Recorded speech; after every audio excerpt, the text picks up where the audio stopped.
Hello good people, my name is Leif, and I want to welcome you to my YouTube channel called Devs and Dice. This is the show called Boxes of Shame, where I take a miniature from my grey pile and try to breathe some life into it by using some paints. This week's episode is the fifth and last episode where I paint all of the young chromatic dragons from Wizkids. If you by any chance have missed the previous episodes, then fear not, I have put them in a playlist somewhere around there. Now this week's miniature is the mightiest of all of the chromatic dragons, the Red Dragon. The Red Dragon is the most greedy and hoarding of all of the chromatic dragons. They prefer mountainous terrains, badlands, and any other locale where they can perch high and survey their domain. Now, before we look at what went into painting this miniature, I want to extend some gratitude to the good folks over at Army Painter. They sent me a box of tools and equipment which enabled me to paint all of the chromatic dragons. So thank you, Army Painter. Now with that out of the way, let's have a look at how I painted up this red dragon. A couple of years ago I started getting into D&D. As my passion for D&D grew, so did my collection of minis, and like many others out there, I now have boxes of shame. This is me painting every single one of my miniatures. Alright good folks, we are at the last of the chromatic dragons, the Young Red Dragon. So, it came with all of the standard bits and pieces. The wings seemed a little bit tight, there was a transparent fireball, and the bastard would not stand. I started with laying in some chaotic red using the airbrush. This just brings me a nice even coat and it's much faster than a brush. Once I had that, I came in with desert yellow, which I started laying in on the chest plates. As you might notice, I have actually used desert yellow as a base coat for most of the chromatic young dragons. And very careful when you do this, try to dilute your paints and go with multiple coats. That's the way to get proper coverage, and eventually you'll get there. It took me, I think, 3 solid coats before I could actually get good enough coverage. And with the Red Dragon, it has actually majestic horns, so I am going to paint in them as well, alongside with some horns that it has on the side of its face, at the top of the nose, and then also the teeth. Now, the second step is to go with dark tone on all the red bits. Now, the reason why I went with dark tone from Army Painter is it's a black wash and I needed that contrast against the dark red. We're gonna brighten this up a little bit, but I wanted to start from the darkest red. A similar treatment is done by using soft tone from Army Painter on the areas we previously painted with a desert yellow. Could be somewhat careful here when it comes to pooling, but I'm gonna come in and manually highlight this. And for that, I'm going to use desert yellow, which I will then work up to a mixture of desert yellow and skeleton bone, and finally skeleton bone. So as you can see here, I'm doing the similar, basically pass all over the bony parts of a dragon, and here it is pure skeleton bone. Now this is one of those moments where once you start laying this in, it really looks it looks bad, in all honesty. It didn't start looking good until I had actually highlighted everything and it became sort of a cohesive image. So that's something to think about whenever you're doing miniature painting, that you will probably go through a phase. I mean, if you look at it now, it looks a heck of a lot better than it did before. So for the red scales, I am gonna build this up with dry brush first. I'm coming in with that chaotic red, and then I'm going on to dragon red, and then pure red, and finally a mix between pure red and Mars red. And as you can see, the first 2 coats are more dry brush, but then I decided to actually go in and put in a little bit of extra effort and highlight some of the tops manually. I'm using some of Army Painter's matte white because I wanted to bring more attention to the horns, his face specifically. And while I have that, I might as well use that white to pencil in the eyes of the dragon. And this is what it looks like. It's starting to come together in my opinion. Now, I wanted to do something with I don't know if you call it the sails or whatever, the part on its back.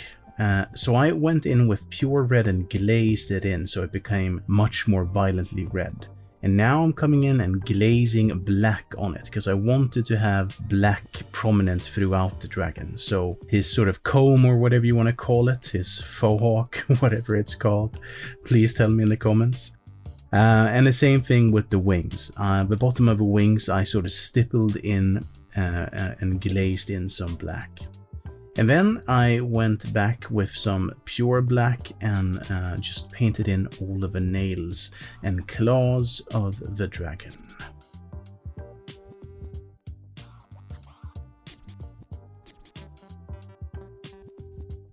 At this point I felt like, you know what, I think this red dragon, it's pretty close, so I'm gonna leave it to the side and I'm gonna start focusing on the base.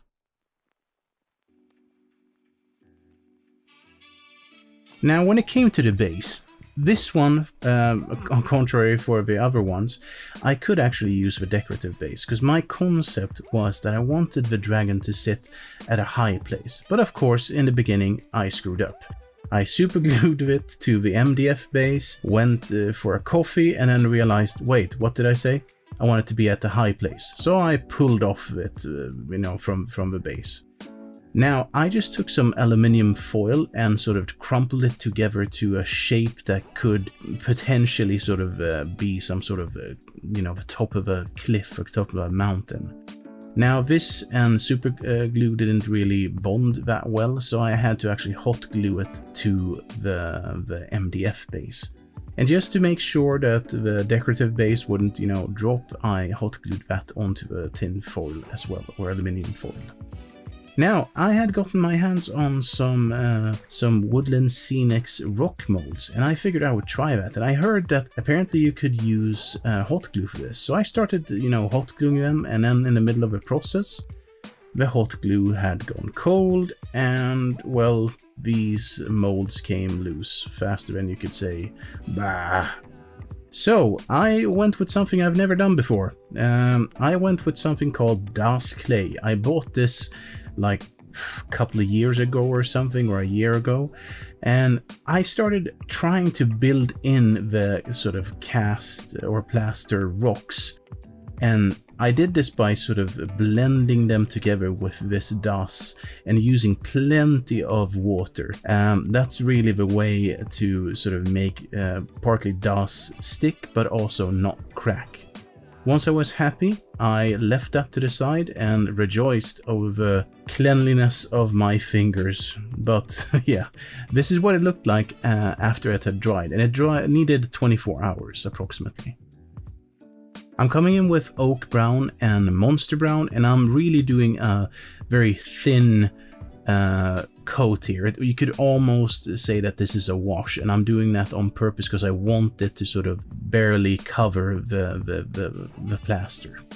Here I'm mixing some red and Monster Brown, and I also added a dab of black to get a sort of darker wine red color. This I'm just stippling all over the rocks, and the reason I'm doing this is because I'm gonna come in later with some of that, some highlights and shadows, and I want the rocks to have these striations or these sort of different lines going through them. I find that it looks better.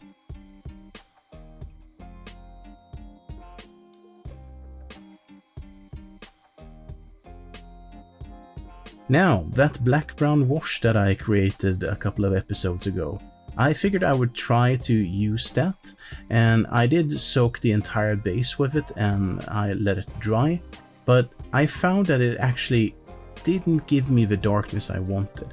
But still, I let it dry and then I would fix that in a later stage.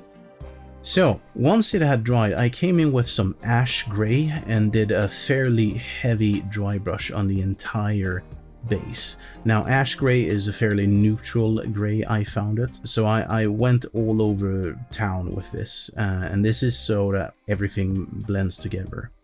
Now a second dry brush is done with arid earth, and this is a much more sort of warm yellow or bright warm yellow. And this is what it looks like. It looks terrible, I know, but here comes the magic sauce. So a while back when I did my terrain and stuff, I did my own black-brown wash. It's a recipe that's very, very simple. Water, and then some cheap acrylic paints and a couple of drops of dish detergent. After this, you can already see here actually that it's starting to look really good. Anyone can do this. It's really so simple to make these look good in my opinion. So now I had I guess a base for the base. So I started thinking about what do I want to do with this. Well, first off, I want to apply some of that battlefield grass green just to sort of, I find that it gives a nice mossy look to the base. So this I'm adding just to sort of define where moss might live on these, you know, cold rocks. Now here I'm just having fun, but I'm trying to think as much as possible about, you know, what looks natural and what doesn't look natural. But this is just a start. Now after I had done with that, I'm coming in with some frozen tufts from Army Painter. And I'm adding some over the base here and there. And my thinking was that the higher up this mountain, the colder it should be. And here I'm adding some winter tufts, so you can see that I'm trying to add these tufts which will look the most frozen or cold at the top. And the further down I get, the more sort of warmth you will see in the tufts. And here is a little trick. You can actually cut these tufts into two if you want them to, you know, fit up to a snug sort of side like I showed you there. It actually works surprisingly well. Now once that was done, I came in with some of those lowland shrubs just to give a little bit more vegetation here and there. And these I actually sort of added just at the edge of the mountain, and then at the bottom I focused mostly on. And then for a splash of color, some meadow flowers from Army Painter. And now, once that had dried, I'm coming in with some of that battlefield glue, some snow flock from Army Painter, and a little bit of iridescent medium from Liquitex. You will notice that this is the same recipe I used for the white dragon and the Arctic tundra, and I thought that worked nice. So here I'm using the same old hobby brush that has served me well.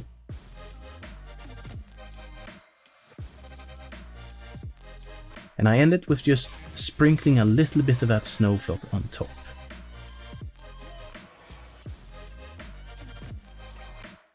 And I think at this point it's time to have a look at the final result.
Whoa! Alright, so that's it, good folks. That was the last of the young chromatic dragons from Wizkids. Looking back at all of the dragons, I have a hard time choosing which one I like the most. I try to put my heart into each and every one of them. Which one is your favorite? Please tell me in the comment section down below. As always, if you like these videos and would like to see me continue making more, then please support me by liking, sharing, commenting, and of course, subscribing. Anything you can do will help the channel out to spread these videos out to more people out there. Now time for that kind of weird segment again. Here comes Swedish proverbs from old. Ju fler kockar, desto sämre soppa. Now the direct translation is something along the lines of the more cooks, the worse the soup.